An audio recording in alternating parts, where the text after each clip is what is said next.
MyFICO shows you your actual FICO credit scores, which are the same scoring models many lenders use when they decide things like credit cards, auto loans, and mortgages.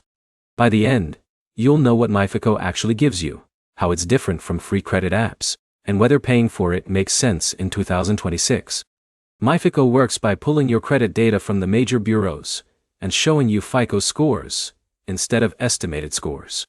That matters because most free apps don't show FICO scores at all.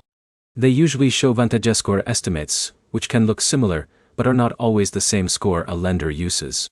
What this means in practice is accuracy.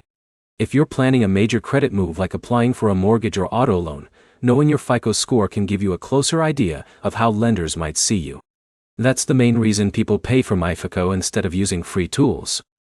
MyFICO also breaks down multiple versions of your FICO score. That's important because lenders don't all use the same version. One lender might look at a different FICO model than another, which is why your score can vary depending on what's being checked. The advantage here is clarity. You're not guessing based on an estimate. You're seeing actual scoring models that are used in real lending decisions.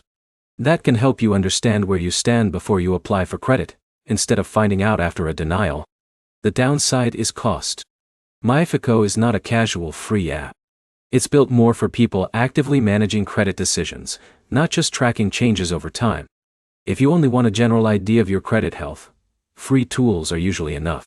So who actually needs it?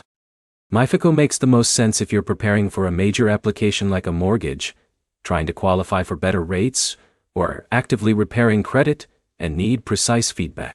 If you're not in that stage, the extra detail may not change your decisions enough to justify paying for it. The bottom line is simple. MyFICO is not about convenience. It's about precision, and that precision only matters when you're about to make a big financial move. Your next step is to check your current free credit reports first, then decide if you actually need FICO level detail for your situation. If this helped you understand the difference, like and subscribe for more clear breakdowns of credit tools without the confusion.